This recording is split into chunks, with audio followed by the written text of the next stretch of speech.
जैसलमेर के सुनहरे मखमली धोरों से शुरू हुई हमारे संघर्ष की कहानी, दिखने में आनंदित, सुनने में रोमांचित और कहने में ऐतिहासिक हमारा जैसान, जहां की प्राचीरें आजादी के बाद से अपना नेतृत्व तलाश रही थी, जहां मैंने ओरण बचाने के लिए संघर्ष करते साथियों को देखा, बुजुर्ग चेहरे की झुर्रियों में अपने संघर्ष को छुपाए एक मनमोहित मुस्कान को देखा, तो घूंघट की ओट में अपने बच्चों के लिए सपने बूंदती एक ममता को देखा।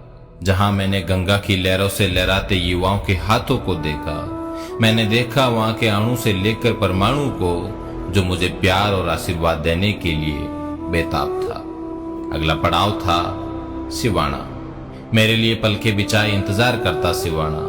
आग उगती गर्मी हो या तूफानी बारिश, घंटों इंतजार में खड़ा रहा सिवाना। प्रेम से झूमते साथी, माला पहनाते पिता तुल्य बुजुर्ग और संपूर्ण समर्पित मातृ शक्ति, सिवाना का अपनत्व किसी देवी आशीर्वाद से कम नहीं था। यात्रा आगे बढ़ी और पहुंची गुड़ामालानी। उत्साही उमंग, अद्भुत अपनत्व और स्नेही स्वागत को आतुर गुड़ामालानी। मेरी नेत्र पटल पर वो चलचित्र छा जाता है जब धोरी मन्ना में रेल की मांग करते आम आदमी को देखा। चलचित्र छा जाता है उस करुण आवाज का जो नर्मदा नहर के पानी की मांग कर रही थी। चलचित्र छा जाता है उन माताओं और बहनों का जो श्रृंगार करके मेरे स्वागत में आती थी। चलचित्र छा जाता है उस युवा साथी का जो मेरे लिए संपूर्ण समर्पित भाव से एक योद्धा बनने को तैयार था। गुड़ामालानी मेरे लिए किसी तीर्थ से कम नहीं था। समय का पहिया घूमता रहा और मैं पहुंच गया अपने थार के प्रवासी भाइयों के बीच। वो प्रवासी भाई जो अपने थार के संदेश दूत बनकर पूरे भारत में अपना नेतृत्व कर रहे हैं। वो प्रवासी भाई जो अपने परिवार का भविष्य बनाने के लिए अपने वर्तमान को समर्पित कर देते हैं। वो प्रवासी भाई जो पलाई पर कील ठोकते समय अपने हथौड़े की आवाज में अपने परिवार का सपना बुनते हैं। वो प्रवासी भाई जो सिलाई मशीन में धागा पिरोते समय अपने परिजनों के त्याग और बच्चों के भविष्य को देखते हैं। अहमदाबाद, बड़ोदरा, सूरत, मुंबई, पूना, बेंगलोर, चेन्नई और हैदराबाद की फिजाओं में घुले पड़े हैं इन साथियों के संघर्ष के किस्से, बुढ़ापे की ओर ढलती इनकी जवानी की दास्तान और बड़ी बड़ी इमारतों में इनके चमत्कारी हाथों की कलाएं। वापसी के साथ ही पहुंच गया मैं चौहटन की धन्य धरा पर। किसी भी चेतना संपन्न व्यक्ति के लिए यह स्थान किसी तीर्थ से कम नहीं है। यहाँ की भोली और मासूम जनता भौतिकवाद से कोसों दूर अपनी एक शांति प्रिय दुनिया में और मेहमान के लिए पलके बिछाकर स्वागत को तत्पर चौहटन मेरे रोम रोम को प्रफुल्लित कर देता है। बिजली, पानी और सड़क जैसी मूलभूत सुविधाओं से वंचित होने के बावजूद भी यहाँ के साहसी और मेहनती लोग अपनी जिम्मेदारी का बेहतर निर्वहन कर रहे थे।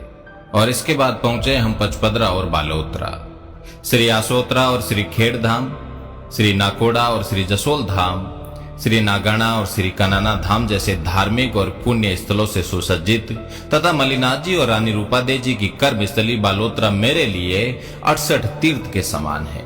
यहाँ के लोग मेरे लिए ईश्वरीय वरदान से कम नहीं हैं।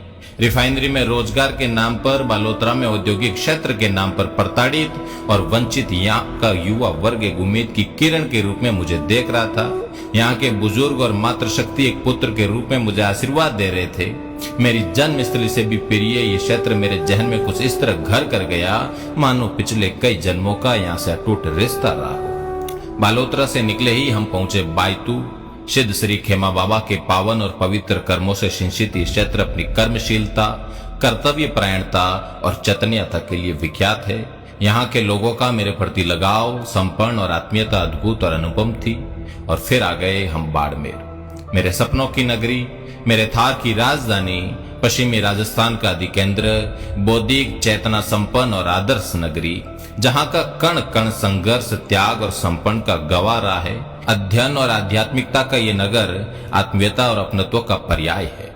और अंत में मैं पहुंच गया अपने घर, मेरा शिव, मेरी जन्मस्थली, मेरी कर्मस्थली, मुझे सिंचित करने वाली मेरी मातृभूमि, बाबा गरीबनाथ की नगरी, जिसने मेरा पालन पोषण किया। 1200 से अधिक गांवों की ये यात्रा, 25 से अधिक कस्बों की ये यात्रा, 7 शहरों की ये यात्रा मेरे जीवन का अविस्मरणीय स्मरण है। हार और जीत एक सिक्के के दो पहलू है। राजनीतिक जीत से बढ़कर होता है लोगों के दिलों को जीतना। भारत के 4000 निर्दलीय प्रत्याशियों में से सबसे अधिक मत आपके इस बेटे ने प्राप्त किए। 6 लाख लोगों ने मुझे अपना आशीर्वाद दिया है। ये मेरे लिए राजनीतिक जीत से बढ़कर है। पश्चिमी राजस्थान के इतिहास में पहली बार इतनी बड़ी संख्या में मातृशक्ति ने चुनाव में प्रत्यक्ष भाग लिया, राजनीतिक यात्राओं तक पहुंची और अपने बेटे, अपने भाई को समर्थन और आशीर्वाद दिया। मैं नतमस्तक हूं, मैं आभारी हूं।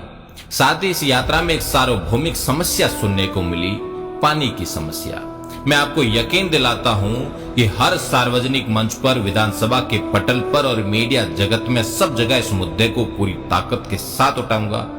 मैं आपको आश्वस्त करता हूं, विश्वास दिलाता हूं कि थार के लिए मेरी प्राथमिकता जल आपूर्ति ही रहेगी। मैं विश्वास दिलाता हूं बाड़मेर, जैसलमेर और बालोतरा के 25 लाख नागरिकों को कि जब भी जरूरत पड़ेगी मैं आपका बेटा बनकर, आपका भाई बनकर आपके साथ खड़ा रहूंगा। आपको कभी भी मेरी जरूरत पड़े, आप याद करना, अग्रिम पंक्ति में आपको खड़ा मिलूंगा। आपके सुख में, आपके दुख में आपके साथ कंधे से कंधा मिलाकर चलूंगा। आपके हित में ही मेरा हित समाहित है। आपका बेटा, आपका भाई रविंदर।